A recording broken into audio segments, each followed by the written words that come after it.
என்னடா, நம்ப மாட்டியா? நிஜமா தாண்டா. ஒரு இன்விடேஷன் கொடு எனக்கு. விஸ்வா சொல்லி முடிக்கவில்லை. அடுத்த நிமிடத்தில் அவன் கைக்கு வந்திருந்தது அழைப்பிதழ். பரத்தின் கையெழுத்துடனான அந்த விழா அழைப்பிதழ். இதுவரை எதுவும் காதிலே விழாதது போலவே நின்றிருந்தவனிடம் எங்கிருந்து வந்ததாம் இந்த வேகம்? காதல் இப்படியெல்லாம் செய்யுமா என்ன? வியப்பாக இருந்தது விஸ்வாவுக்கு. இதுவரை அனுபவம் இல்லையே அவனுக்கு. சில நொடிகள் அவனையே பார்த்திருந்தவன் சின்ன குறும்பு புன்னகையுடன் சொன்னான், நான் மட்டும் வரேன்னு சொன்னா எனக்கு இன்விடேஷன் கொடுப்பியாடா? இப்போ என்னடானா அடுத்த நிமிஷம் சரி விடு, நான் அவளை கூட்டிட்டு வரேன். ஆனா ஒரு கண்டிஷன், நீ இப்போ என்ன விஸ்வான்னு கூப்பிடணும். புருவம் உயர்த்தி கண் சிமிட்டினான் விஸ்வா. இத்தனை நேரம் மலர்ந்திருந்த பரத்தின் முகத்தில் சட்டென ஏதோ ஒரு மாற்றம். பார்வையை திருப்பிக் கொண்டான் அவன். சரி, வேண்டானா போ. உன் இன்விடேஷனை நீயே வச்சுக்கோ, நான் கிளம்புறேன் என்றபடியே எழுந்து திரும்பி அவன் 2 அடி எடுத்து வைக்கவில்லை. ஹே விஸ்வா, அழைத்து விட்டு இருந்தான் பரத். அழைத்தே விட்டு இருந்தான் அவன். வியந்து அசந்து நெகிழ்ந்து திரும்பினான் விஸ்வா. எத்தனை வருட தவம் இந்த மௌனம் என தெரியும் விஸ்வாவுக்கு.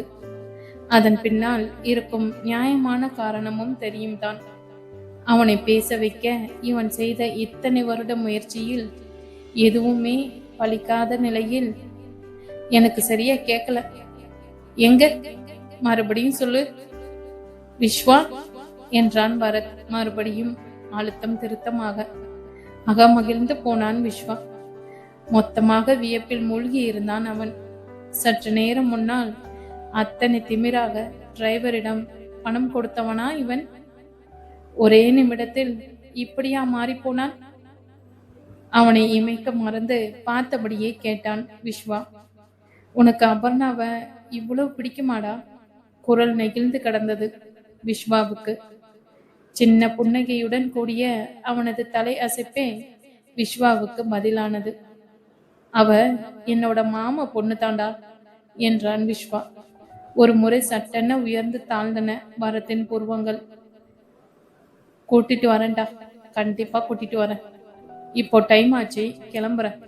ஒரு முறை அவன் கையை பிடித்து அழுத்தி விட்டு நகர்ந்தான் விஸ்வா. ஆனால் அபர்ணாவின் மனதில் என்ன இருக்கிறது என்று இதுவரை அறிந்திருக்கவில்லையே அவன். அன்று அலுவலக விடுமுறை என்பதால் வீட்டில்தான் இருந்தாள் அபர்ணா. நேரம் மாலை 5 நெருங்கி கொண்டு இருந்தது. மொட்டை மாடியில் வானத்தை பார்த்தபடி நின்றிருந்தாள் அவள். கீழே அந்த கார் வந்து நின்ற சத்தம் கேட்டுக்கிட்ட தட்டா 1/4 மணி நேரம் கடந்திருக்கும். இன்னும் மேலே ஏறி வரவில்லையே அவன். இன்னும் கேட்கவில்லையே அவன் குரல். இன்று என்ன வயிற்று அவனுக்கு? வந்து விடுவான், இதோ வந்து விடுவான். நான் 20 எண்ணி முடிப்பதற்குள் அவன் குரல் கேட்கும் பார். தனக்குள்ளே சொல்லிக் கொண்டவள் என்ன ஆரம்பித்தாள். 1, 2, 7, 8, 9. அவனது காலடி ஓசை கேட்டது அவளுக்கு. சிரித்து கொண்டாள் அபர்ணா. இதோ வந்துவிட்டான். மாடிப்படிகளையே பார்த்திருந்தாள் அவள். அவள் முன்னால் வந்து நின்றான் அவன். அவனை ஏற இறங்க பார்த்தாள் அவள். சிலு சிலு காற்றில் ஆடிய அவனது கேசமும் அவனது ஸ்டைலான டிஷர்ட்டும் விறுவிறுவென அவன் படி ஏறி வந்த வேகமும் அவள் இதழ்களை இன்னமும் அதிகமாக புன்னகையில் விரிய வைத்தன. அவள் முன்னால் வந்து நின்றான் விஸ்வா. மனதிற்குள்ளே பெரிய ஹீரோன்னு நினைப்பு. குரங்கு சொன்னாள் அபர்ணா. அவன் எப்பொழுதும் போல் இருந்ததால், நான் குரங்கா, பிசாசு என்று ஆரம்பித்து அவளுக்கு ஏதாவது பதில் சொல்லி இருப்பான் தான். இன்று ஏனோ எதுவும் தோன்றவில்லை. அவனிடம் சொல்லிவிட்டு வந்து விட்டான் தான். ஆனால் இவள் எப்படி எடுத்துக்கொள்வாள் இதை? புரியவே இல்லை. அவன் முகம் முழுவதும் தயக்க மேகங்கள், குழப்ப கோடுகள். அதையெல்லாம் தாண்டி அவள் முகம் பார்த்த மாத்திரத்தில் அவனிடம் எழுந்தது பளிர் புன்னகை. அதே புன்னகை அவளிடம் தொற்றிக் கொண்டது. ஹலோ, உயிரோட தான் இருக்கியா? 2 நாள் ஆச்சு நீ போன் பண்ணி. இல்லடா, கொஞ்சம் வேலை. உதடுகள் ஏதோ சொல்லிக் கொண்டிருக்க யோசனையுடனே இருந்தான் அவன். விஷயத்தை எப்படி தோங்குவது இவளிடம்? டாக்டர் சார், என்ன ஆச்சு? என்னால ஏதாவது வேலை ஆகணுமா? என்ன திரு திருன்னு முழிக்கிறீங்க? அது மழை வர மாதிரி இருக்குல்ல, கார்லே போயிடுவோமா? மெதுவாக கேட்டான் அவன். ஹலோ, முதல்ல நாம எங்க போறோம் அத சொல்லு. அவன் தயக்கத்தை பார்த்தபடியே கேட்டாள் அவள். இந்த இன்விடேஷனை பாரு. அவன் அதை நீட்ட, அதை வாங்கி பார்த்தவளின் முகத்தில் பல வகை மாற்றங்கள், நிறைய உணர்வுகள். அந்த அழைப்பிதழின் முகப்பில் கையில் கிட்டாருடன் சிரித்து கொண்டிருந்தான் பரத். கொஞ்சம் விக்கித்து போய் நின்றாள் அபர்ணா.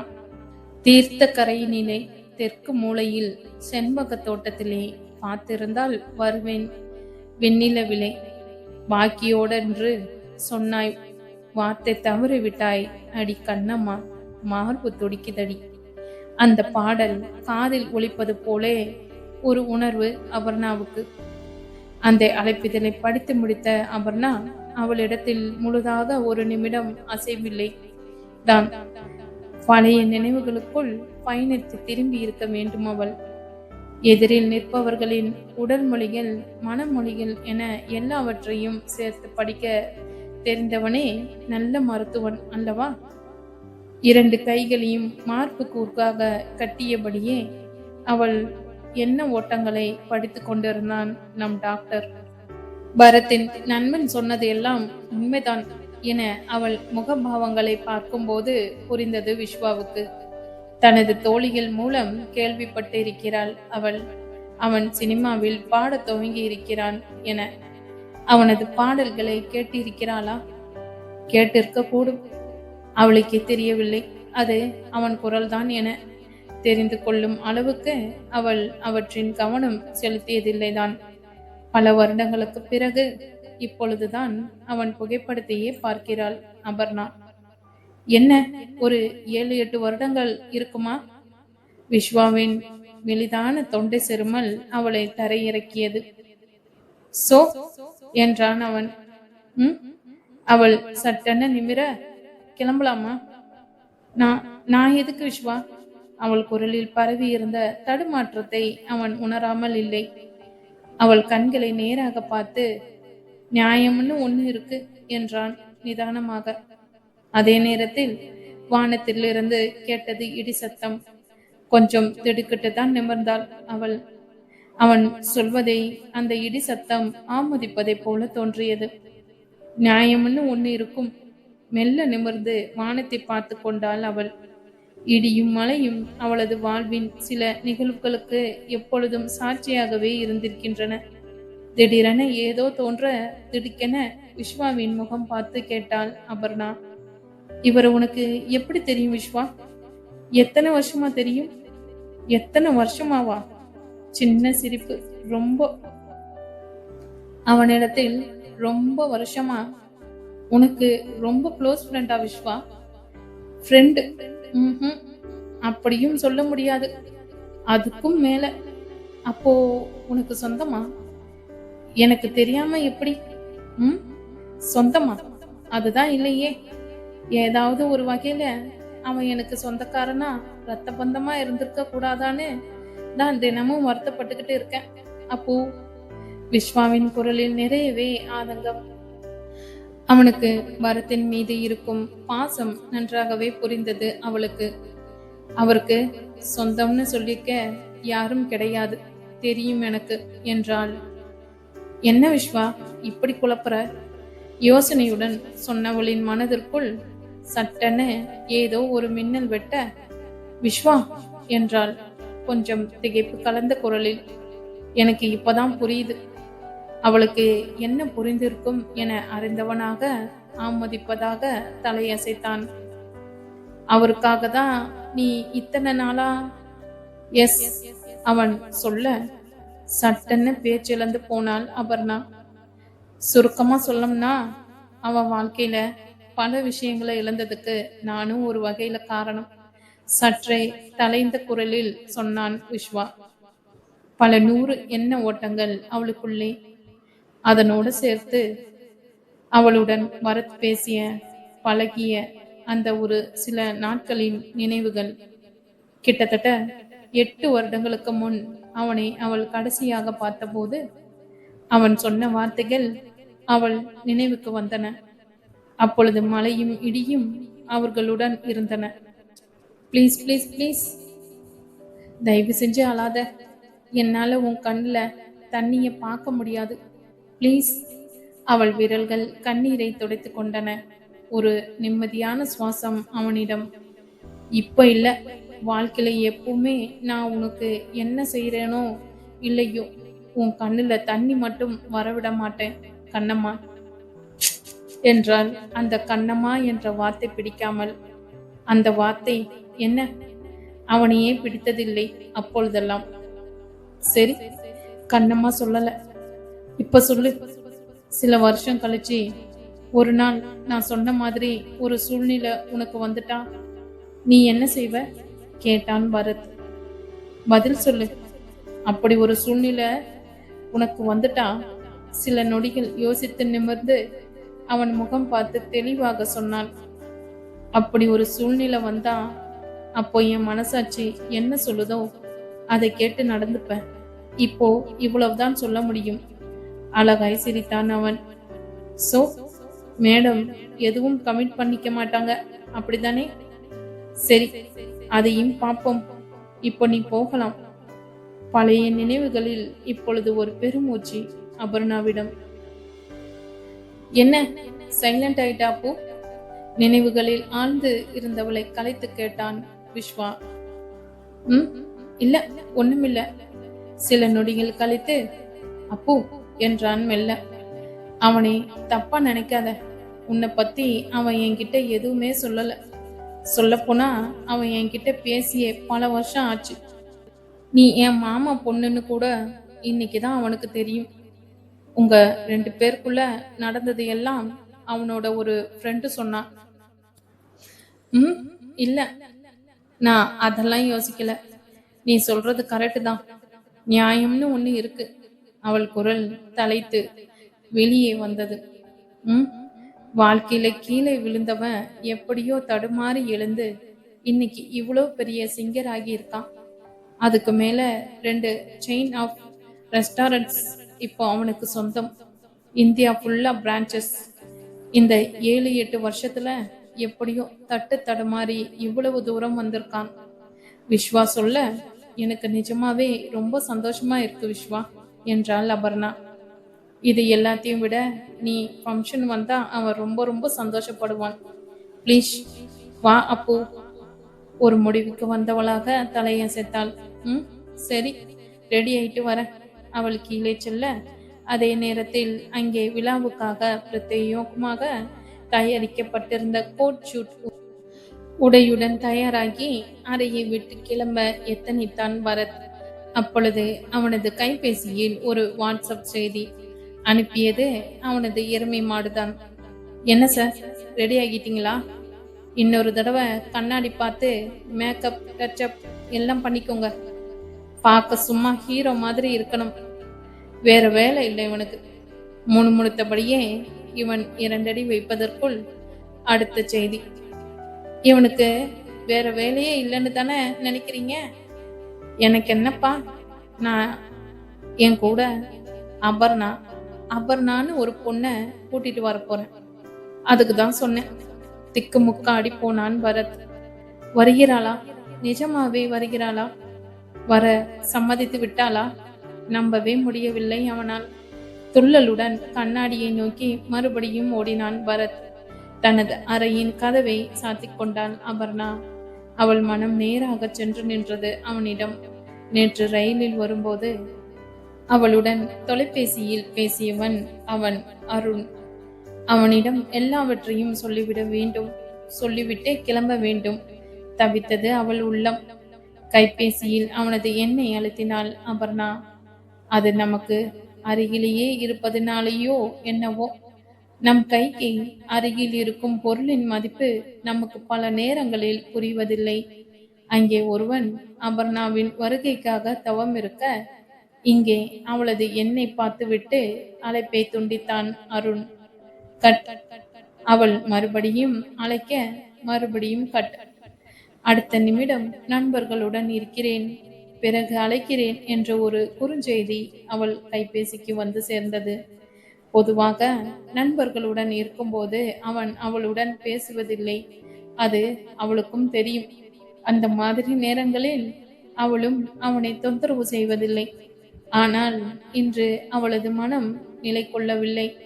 இந்த விஷயத்த அவனிடம் சொல்லியே ஆக வேண்டுமே. 2 நிமிட இடைவெளியில் மீண்டும் அழைத்தாள் அவள். இப்பொழுது அழைப்பு ஏற்கப்பட மறுமுனையிலிருந்து சொல்லென அவன் குரல். ஒரு தடவை சொன்னா புரியாத அவனுக்கு? இல்ல, ஒரே ஒரு முக்கியமான விஷயம். நான் ஒரு அவார்ட் ஃபங்க்ஷனுக்கு போகணும். அது பத்தி நீ எங்க வேணுமானாலும் போ.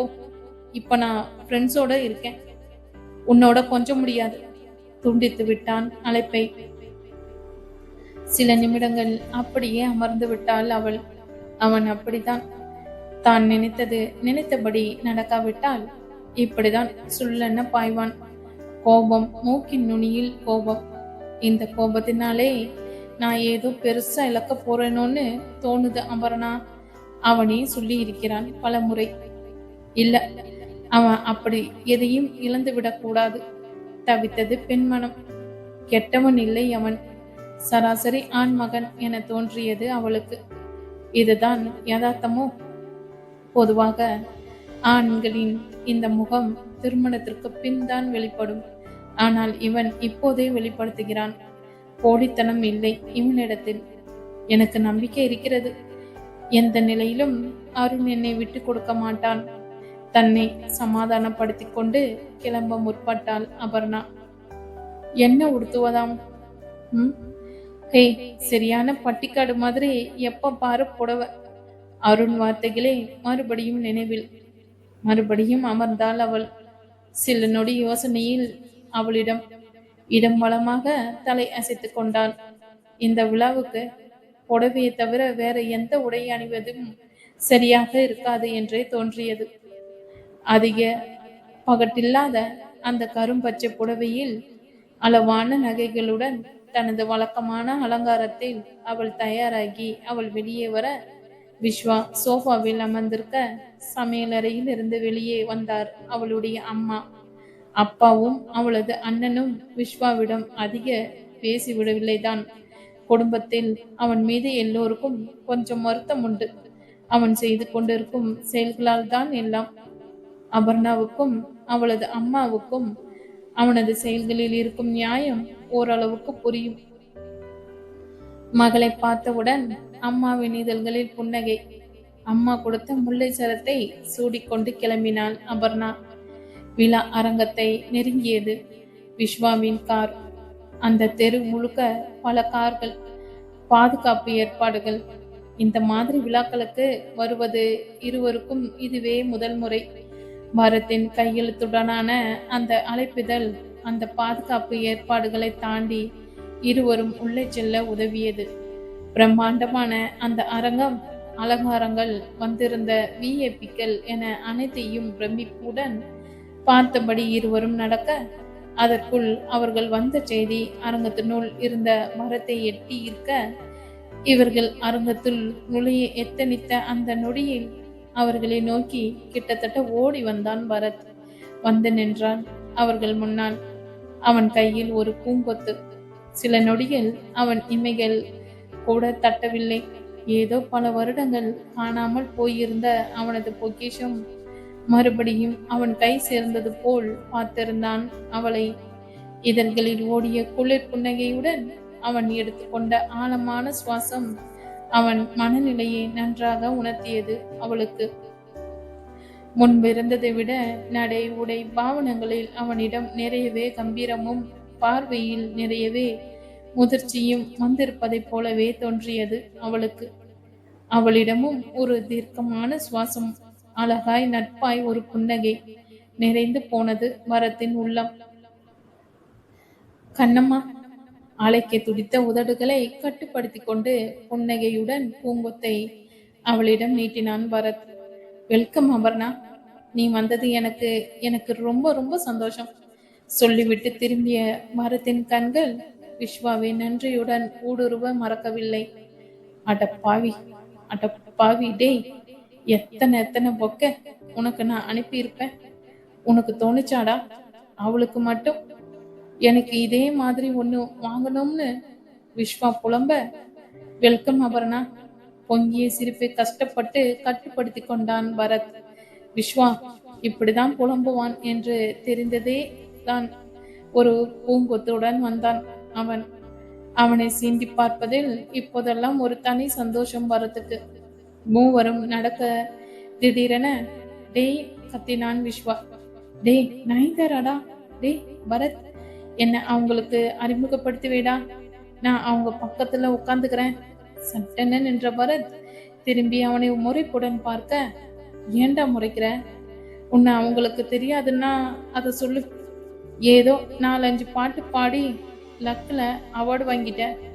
இப்போ அவங்க முன்னாடி போய் நீ நின்னா நீங்க யாருன்னு கேட்பாங்க தான் அவன் சொல்லிக்கொண்டே போக, பரத்தின் அது எனக்கு தெரியும் தான் முறைப்பு அதிகமாக அழகாய் மலர்ந்து சிரித்தாள் அபர்ணா. இல்லையே. பரத்தின் முகத்தில் பரவிய சந்தோஷம் விஸ்வாவுக்கு நிறைவை கொடுத்தது. நீ வா அபர்ணா, அவன் ஏதாவது உளறிட்டு இருப்பான். ஃபங்க்ஷன் ஆரம்பிக்க போகுது என்றபடியே பரத் நடக்க, அன்சிகா வரலியா என்று கேட்டபடியே நடந்தான் விஸ்வா. பரத்தின் அருகில் அபர்ணா அமரும்படி இடைவெளி விட்டே அமர்ந்தான் விஸ்வா. அவனுக்கு என்ன தெரியும் அபர்ணாவின் மனதில் இருப்பவன் வேறு ஒருவன் என. அவள் அருகில் பரத் அமர தயக்கத்தின் மடியில் தான் அமர்ந்திருந்தாள் அபர்ணா. அவ்வப்போது அவனது பார்வை அவளை தொட்டு தொட்டு விலகிய போதும் அவளது பார்வை மேடையின் மீதும் அங்கே நடந்து கொண்டிருந்த நிகழ்ச்சிகள் மீதுமே இருந்தன. பல நிமிடங்கள் இப்படியே கடக்க பொறுத்து பொறுத்து பார்த்த பரத் மெலிதான குரலில் இதமாக அழைத்தான், அபர்ணா. சடக்கென அவள் திரும்ப இருவர் கண்களும் சந்தித்து கொள்ள தவிக்கும் பார்வையுடன் கேட்டான் பரத், அபர்ணா, என் பாட்டெல்லாம் கேட்டிருக்கியா அபர்ணா?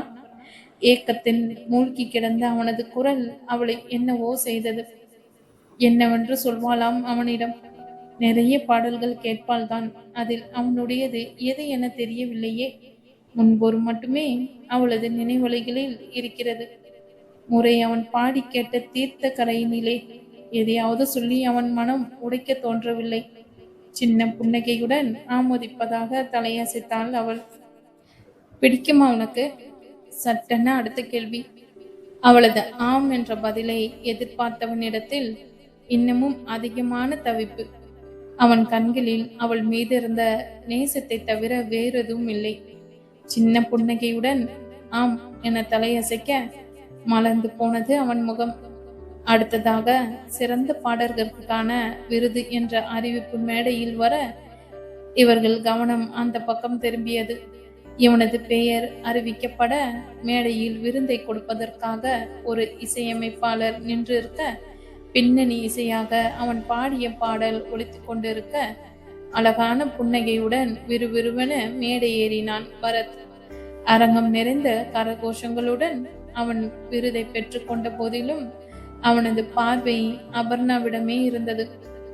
அவளது கைத்தட்டலும் அழகான சிரிப்புமே மிக பெரிய விருந்தாக தோன்றியது அவனுக்கு.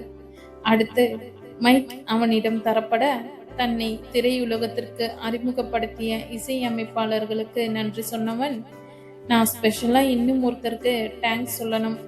இந்த மேடையிலே சொல்லலாமா அவன் கேட்க, கண்டிப்பா சார் என்றார் அந்த நிகழ்ச்சியை தொகுத்து வழங்கி கொண்டிருந்த தொகுப்பாளர்.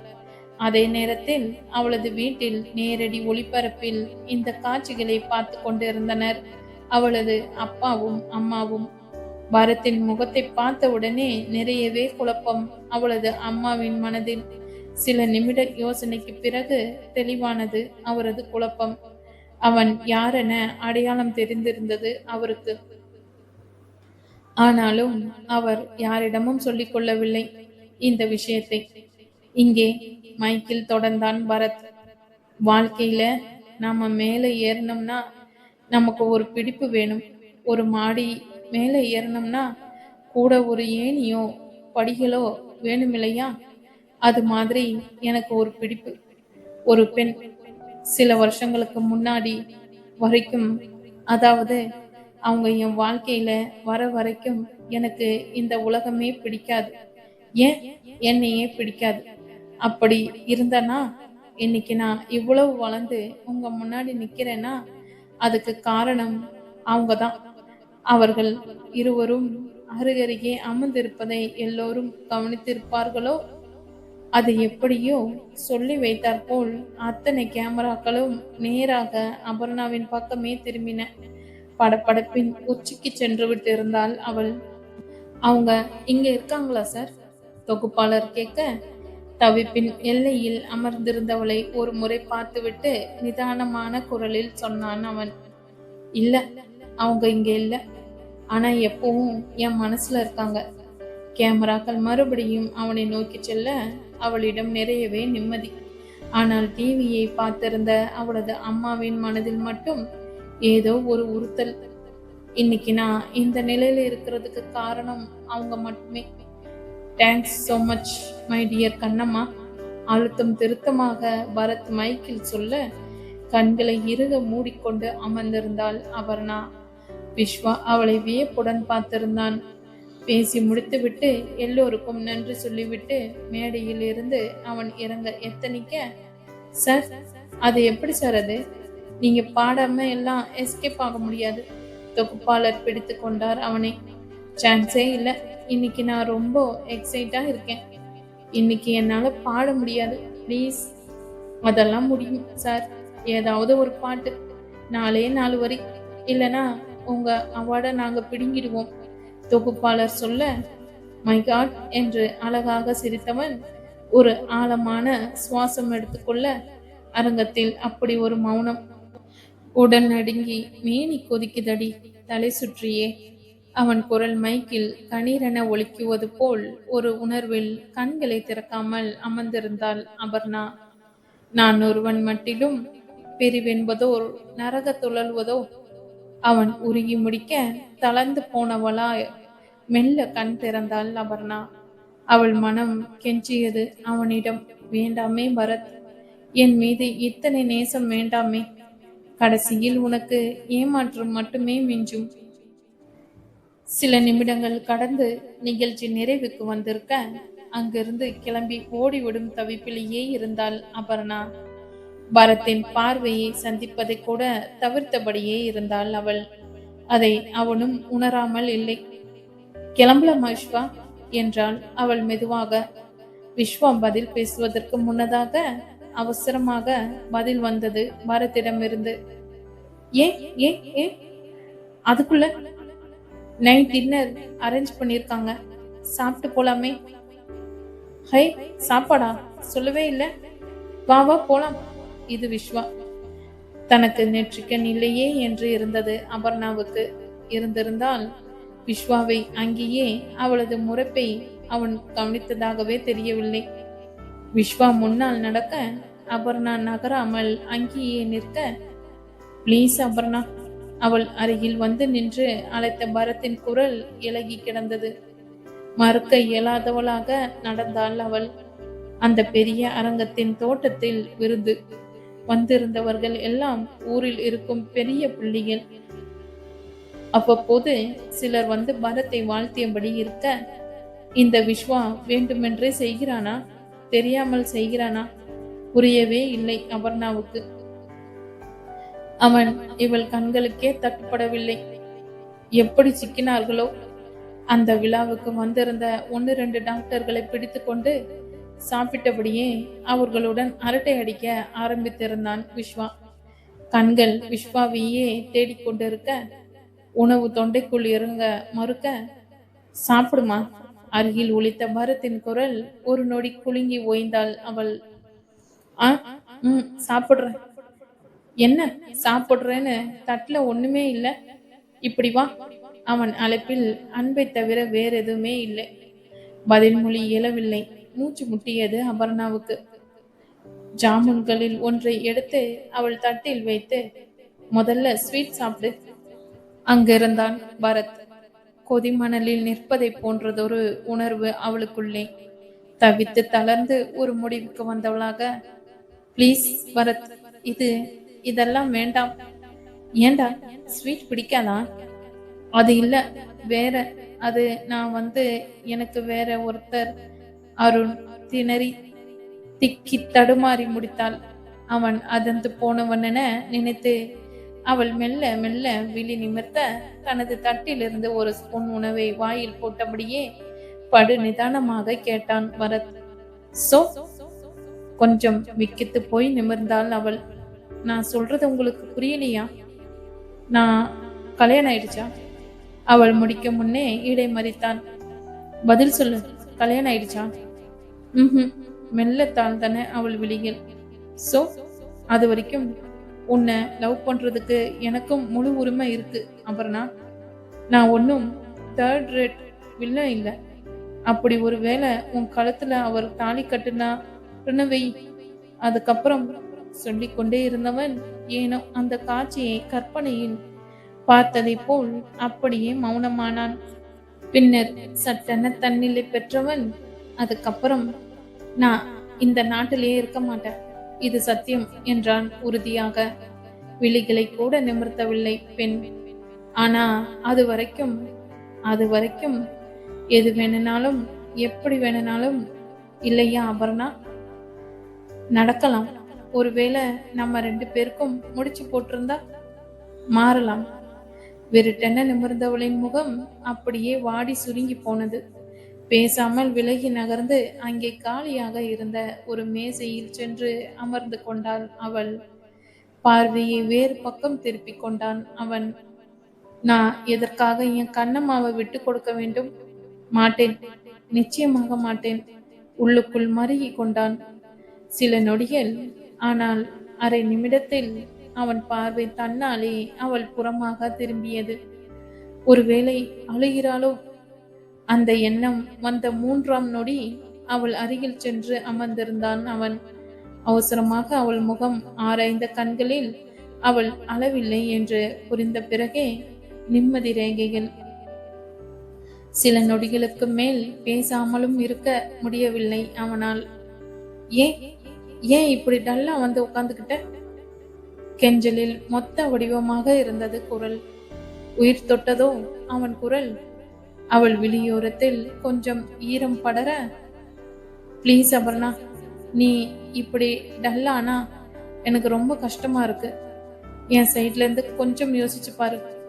அவளது முகபாவத்தில் எந்த மாற்றமும் வரவில்லை. கண்களில் இன்னும் கொஞ்சம் நீர் சேர தளர்ந்து போனான் அவன். ஆற்ற மாட்டாமல் தன்னையும் அறியாமல் சட்டென கேட்டே விட்டான் அவன். சரி விடு, சேர்த்து வச்சிடலாமா இந்த அபர்ணாவை அருண் கூட? அப்போ சிரிப்பியா? ஏன்? அவள் கண்ணீரில் நான் இப்படி தோற்று போகிறேன். அவனுக்கே புரியவில்லை. அவனது வார்த்தைகளில் முகம் மலர நிமிர்ந்தாள் அபர்ணா. தோல்வியின் அடையாளமாக ஒரு பெருமூச்சு அவனிடம்